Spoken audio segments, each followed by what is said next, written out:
What's happening, guys? Welcome back to Trad Rod and Custom. I am Oliver, and in today's video I'm going to teach you how to make lakes style headers the traditional way for our flathead. You're not going to want to miss this one. Let's get into it.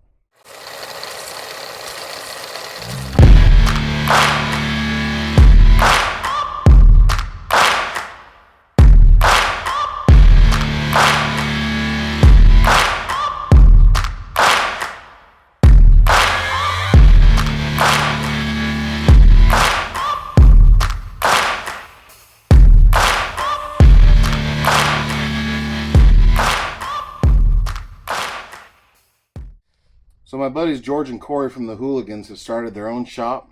They're called LC Customs. They have a plasma table. They can do all kinds of custom fabrication, hot rod building, restorations.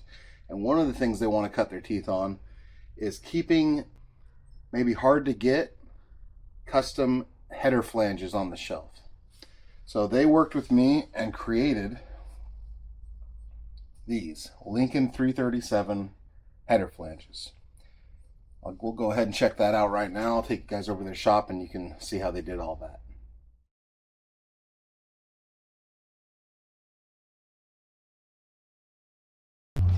What's up, guys? What's up? So this is the spot, huh? Yeah, we're so home at home.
I got your other exhaust.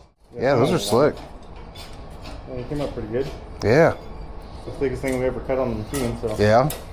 It's clean. Yeah, that'd be really cool. Check this out. I found these in my stuff. Yeah? I don't know what they're from, They're the same size? but they're the exact same size. No way. And guess what? There's 6 of them. Oh, cool. So. Appreciate it. Yeah, That's awesome. I was going through some of them like, hey. I could use those. Mine are all caked and like, you know, they're probably original 1949s. Yeah, I just thought it was fun. I was going through my stuff. I'm like, hey, what do you think the chances that these are the same size? Yeah. I put them up. I'm like, oh, wow. And then I started counting them. Like, there's even 6 of them. That's perfect. It's Yeah. getting more perfect than that. So what all kind of work do you guys do out here? Just like everything? Fabrication, hot rod building, restoration stuff if people want it, or Yeah. whatever? Yeah, we can do a little bit of everything. I don't want to work on daily drivers. Yeah. Not junk, I don't want but to work on newer stuff. stuff people like. Yeah. Yeah. I'm the same way. I'm an old hot rod guy. I'm the same way. I worked turn and wrench for Marco on 11th for a while, and getting in and out of people's shit boxes that they, you know, you work on it and they bring it back broken a week later, and cigarette butts stuck to you, and they treat them like crap. And to me, it's like I put extra effort in what I work on. I'm not the guy who like just punches in and does a shit job, you know, just to get enough to earn the money and then punches back out. Like I put extra in, and if I put extra in, you treat it like shit. I don't want, like, I don't care how much you're paying. I don't want to work on it. It's not fun for me anymore. That's kind of where we're at. We want to work on the cool stuff. It's the stuff somebody's going to take pride in. Totally. You know what I mean? And I don't care if it's like my little square body. Yeah. It is what it is, but man, it's funner to work on that than it is the new fuel injection. Well, the thing is that like guys who want their stuff worked on, they want guys like that you know, like you don't want to just go hire high-end shops because even those shops at $150 an hour cut corners. Oh, yeah. I mean, they just don't care. Yeah, $150 You want guys that care. Yeah. Yeah, it's weird. Stuff like that, I don't have the heart to cut it. Yeah, I'm the same way. Like chopping this car, I wouldn't mind chopping the car, but I don't know. I'm the same way. If it's too nice, I'm not the guy who would take a restored Model A and hot rod it. And shop it. Yeah. Yeah, it's like there's enough shitty ones sitting around that I'm the guy who'll take the one with volleyball-sized rust holes in it and I'll just fix it and then chop it.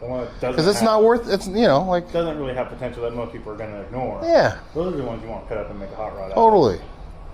Like, Well, the thing is, with the millions of them that were made, like, there's enough of them around still. 100 years later, there's enough of them around. I mean, this one being a Chevy, I almost kind of feel bad about, you know, doing certain things, but it's pretty rough. But It was rough. Chevys are tough because there's guys asking. There's a 3-window somewhat locally here, and the guy wants like $4,000 for it.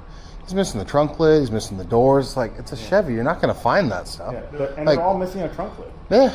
Yeah, so we're building the trunk lid for those. Totally. That's what we got. So what we're going to do now, we're going to bolt these up, and we're going to make headers, lake pipes, the way that they used to make them for the Bonneville days, the dry salt flats days, the traditional early way, with a cut-down 36 Ford driveline. Now, a lot of people get the misidea that these headers were made with torque tubes. They were not made with torque tubes. A torque tube is really thick metal and would make for a really heavy header. No, what they made these with is in 1936, the driveline inside the torque tube was hollow. And it was a much more respectable gauge of steel, lighter weight. It also had a great cone shape to it. And that's what guys made their lake-style headers with. Repurposed driveline tubes. So what we're going to do, same thing. I cut down a 36 Ford driveline. I have our flange here. And I even have a pile, check this out, of motorcycle exhaust tubing. We're going to do that for this. It'll all get painted, like a cast iron paint probably. But the tubing, I have a pipe bender. The tubing already has some great bends in it. It has a really cool look. So we're just going to go with that. We're gonna see if we have enough pieces to make our headers. Just cut them, put them where they go, weld them in. First thing we got to do though is bolt this flange on. Now I saved all of the exhaust manifold bolts from the stock exhaust manifolds. I kept them all. And they should thread right back into the same holes they came out of. We may need a slightly shorter bolt. I'm thinking about this now because these pieces that we had made aren't quite as thick as the stock exhaust manifold. Let's get a tap first. We'll tap the holes, make sure they're all cleaned out. We'll run a wire wheel over the bolts, make sure that we got all the threads chased, clean, ready to go. So in order to get started, we're going to want this thing somewhere about right here. You don't want it so far back that it gets in the way of the door. You do want it far enough back sometimes to clear your bones. I got kind of long bones on this, so I could justify running it that far back. But I kind of like to look right about here. So the mouth is going to be right about where my bone is there. So the first thing I'm going to need to do is find a bend, since we're using pre-bent stuff here. That's going to get me where I want to be there. Now this one's got a nice looking start to it, but it kind of heads the wrong direction. Something a little sharper maybe. Maybe something like this. It's got a nice curve to it. Let's grab a Sharpie. Or better yet, I got a little tape here. That'll work. So I know which direction that I want that pipe to be. And I'm just kind of lining it up by eye with where in this bend I want this to be. I'm thinking about right there.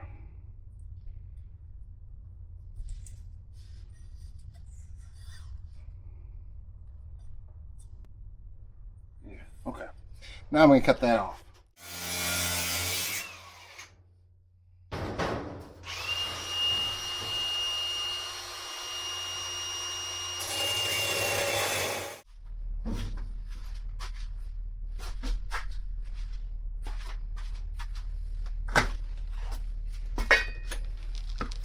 So we got our nice little bend now.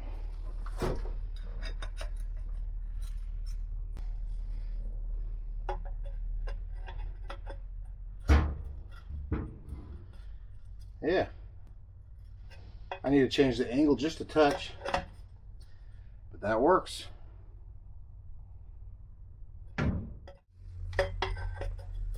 Now we're cooking.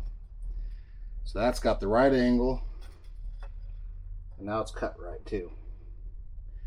So our next pipe's going to be from here to here.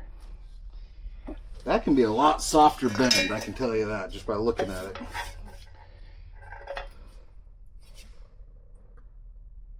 I'm thinking this piece. Alright. So we get from there to there. I need to cut this one about here. And this one, I'm going to leave it long. We'll cut it about there. I got extra pipe if I mess that up, but let's see how that turns out. Don't get discouraged if it doesn't work at first, but also leave yourself room to mess up. I mess up all the time. And you'll be less frustrated with yourself if you planned ahead for you to mess up a little bit, especially if you're doing this not measuring crap that I do. Now check that out, huh? How is that for a fit? That is really getting there. And what we'll do is we'll get this all figured out. We'll get it tacked into place. And then we'll just measure from this one distances to things, to the cow foot, etc. And we'll just duplicate that for the other side so they match. Just make one the way you like it, and then copy it. A lot easier than doing all the formulas and equations and all that stuff. I'm going to take just a little more off of that one, but I think we're all set there. That's there. That upper piece is there. We are in business. Now, I'm going to mark exactly where this falls on this tube, because we're going to have to cut out the hole so our exhaust will fit through, you know. So going to mark this leading tube. So you can see that's where this one goes. I'm marking this leading tube so we know how deep it goes into that pipe. Just so we can duplicate that so we can not have things move around on us later. Okay, so here's what we encountered. I did a bunch of stuff off camera. You guys can be mad at me all you want, but I was struggling. I'm not afraid to say it. So I had to make this. And I had to weld multiple pieces together. I had to pie cut it and bend it. One thing I'll say is when you're going to do something like that, take a good gander inside at your welds and make sure they're not hanging in or drooping in. Make sure you don't have any boogers in there or wires, because that's all going to catch exhaust. It'll build up carbon on it. It'll make your headers run a little hotter. So just try to keep everything smooth. If you have to, run a die grinder up in there and clean them up. And it barely fits. It barely fits in here. But it does. And when the steering column's locked where it goes, it fits just barely where it goes. Clearances are tight here. This is a big motor. It's a big motor, and it's a tight little package. First thing we need to do is we need to tack weld. Now that we've made all of these, got this thing, goofy looking thing all done up, we need to tack weld each of these into position. So I'll pull the column over where it goes. It's leaning over right now, and we'll just put a tack weld on each one, so they're all lined up. I'll keep checking and referencing with the tube, make sure we got it all lined up. But then we'll pull it out and we'll finish weld all of our down tubes to the header flange.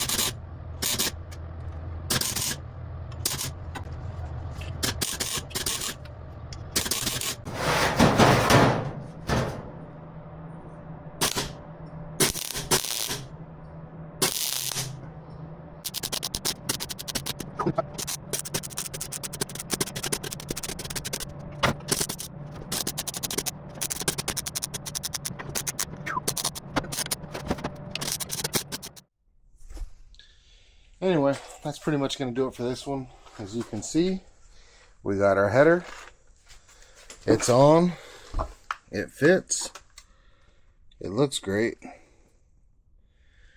It even clears the steering column ever so slightly.